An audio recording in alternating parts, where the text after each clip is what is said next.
এই মুহূর্তে পাওয়া আজকের সর্বশেষ শীর্ষ সংবাদে আপনাকে স্বাগতম। প্রথমেই জানিয়ে দেব সংবাদ শিরোনাম, পরে থাকবে বিস্তারিত। জানাবো প্রধানমন্ত্রী বুঝতে পেরেছেন তার যাওয়ার সময় হয়েছে, বললেন দুদু। থাকছে উপজেলার নির্বাচনে দলীয় প্রতীক না দেওয়া আরেকটা ফাঁদ, বললেন মির্জা আব্বাস। এবং আর থাকছে চাল নিয়ে সংঘর্ষে 5 পুলিশ সহ আহত 20। শুনছিলেন সংবাদ শিরোনাম, এবার বিস্তারিত। প্রধানমন্ত্রী শেখ হাসিনা বুঝতে পেরেছেন তার যাওয়ার সময় হয়েছে, এমন মন্তব্য করেছেন বিএনপির ভাইস চেয়ারম্যান শামসুজ্জামান দুদু। সম্প্রতি দেওয়া প্রধানমন্ত্রীর বক্তব্যের কঠোর সমালোচনা করে তিনি বলেন, প্রধানমন্ত্রী দখলদার প্রধানমন্ত্রী, আইনের ভাষায় তিনি প্রধানমন্ত্রী নন।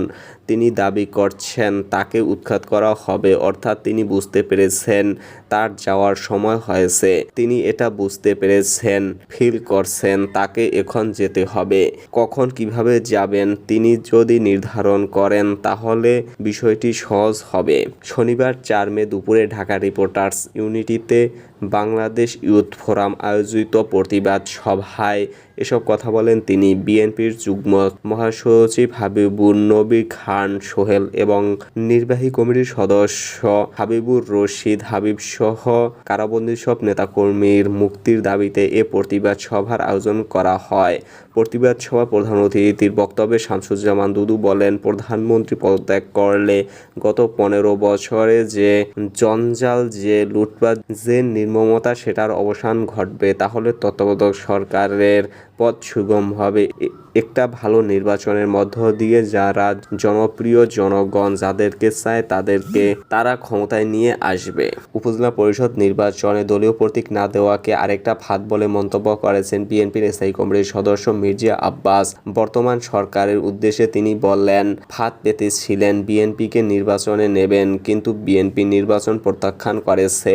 যে নির্বাচনে জনগণ ভোট দিতে পারবে না, সেই নির্বাচনের প্রয়োজন বাংলাদেশে নেই। শনিবার দুপুরে রাজধানীর জাতীয় প্রেস ক্লাবের সামনের সড়কে আয়োজিত এক মানববন্ধন কর্মসূচিতে অংশ নিয়ে মির্জা আব্বাস এসব কথা বলেন। বিএনপির চেয়ারপারসন খালেদা জিয়া, ভারপ্রাপ্ত চেয়ারম্যান তারেক রহমান ও জাতীয় নির্বাহী কমিটির সদস্য হাবিবুর রশিদের মুক্তির দাবিতে এ কর্মসূচির আয়োজন করে হাবিবুর রশিদ মুক্তি পরিষদ। ক্ষমতাসীন দল আওয়ামী লীগের উদ্দেশ্যে মির্জা আব্বাস বলেন, একনায়কতন্ত্র কায়েম করতে পারেন, রাজতন্ত্র শোষণ করতে পারেন, কিন্তু নির্বাচনের কথা আপনাদের মুখে মানায় না। 7 জনেরই কি লোকজন ভোট দিতে গিয়েছিল, এবারেও যাবে না।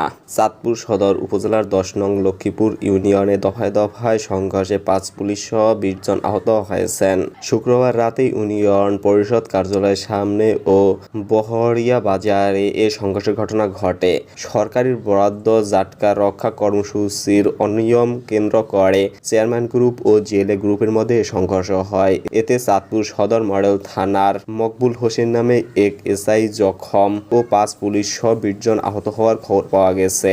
জানা যায় পরে এ সংঘর্ষ বহরিয়া বেড়িবাঁধ সড়কের ওপর লক্ষ্মীপুর বালুখোলা পর্যন্ত ছড়িয়ে পড়ে। সংঘর্ষে লিপ্তরা দেশীয় অস্ত্র, ইটপাটকেল ও কাচের বোতল নিয়ে একে অপর গ্রুপকে ধাওয়া করলে রণক্ষেত্রে পরিণত হয়। এ সময় দুই দিকের যানবাহন চলাচল আটকা পড়ে। পরিস্থিতি নিয়ন্ত্রণ করতে 26 রাউন্ড ফাঁকা গুলি ছুড়ে পুলিশ। ঘণ্টার পর ঘণ্টা চলা এই সংঘর্ষ রাত 11টার পর পরিস্থিতির শান্ত হয় বলে এলাকা সূত্রে জানা যায়। ঘটনাস্থলে অতিরিক্ত পুলিশ মোতায়েন করা হয়। আহতদের মধ্যে চাঁদপুর মডেল থানার এসআই মকবুল হোসেন ও কনস্টেবল আপেল মাহমুদকে ঢাকায় রেফার করা হয়। এছাড়া বাকিরা স্থানীয়ভাবে চিকিৎসা নেন। প্রত্যক্ষদর্শী লক্ষ্মীপুর মডেল ইউনিয়নের 7 নম্বর ওয়ার্ড মেম্বার মোহাম্মদ হাবিবুর রহমান বলেন, ওই কর্মসূচির আওতায় 4,500 কার্ডধারীর মধ্যে চাল বিতরণ চলছিল। এ সময় জেলের তুলনায় চাল কম হওয়ায় 6 ও 7 নম্বর ওয়ার্ডের 40 থেকে 50 জনকে চাল দেওয়া সম্ভব হয়নি। এজন্য বর্তমান ইউপি চেয়ারম্যান সেলিম খানের নির্দেশে চাল বিতরণ বন্ধ ঘোষণা করা হয়। পরে সাবেক ইউপি চেয়ারম্যান মরহুম মোনা খাঁর বাড়ি এলাকার ওয়ার্ডের জেলেরা হামলা করেন। এতে তাদের অন্তত 10-20 জন লোক আহত হয়। পরিস্থিতি নিয়ন্ত্রণে আনতে পুলিশ 26 রাউন্ড ফাঁকা গুলি ছোড়ে। এ সময় হামলাকারীদের হামলায় পুলিশের এসআই মকবুল হোসেন সহ আরও 5 পুলিশ আহত হয়। পুলিশের গুলিতে ও হামলাকারীদের হামলায় উভয় পক্ষের অন্তত 20 জন আহত হয়। সদর উপজেলা মৎস্য কর্মকর্তা তানজিমুল ইসলাম বলেন, চাল বিতরণে অনিয়ম নিয়ে বর্তমান ও সাবেক চেয়ারম্যানের লোকজনের মধ্যে সংঘর্ষের ঘটনা ঘটে। এ সময় পুলিশ গিয়ে পরিস্থিতি নিয়ন্ত্রণে আনে। চাঁদপুর মডেল থানার ওসি শেখ মহসিন আলম বলেন, আমরা সেখানে হামলার ঘটনা শুনে অতিরিক্ত পুলিশ পাঠাই। এ সময় আমাদের ওপর চারপাশ থেকে হামলা চালানো হয়। এ সময় বাধ্য হয়ে ফাঁকা গুলি চালাই। আমাদের একজন এসআই, বেশ কয়েকজন পুলিশ সদস্য আহত হয়। তবে অন্য কেউ আহত আছে কিনা আমার জানা নেই।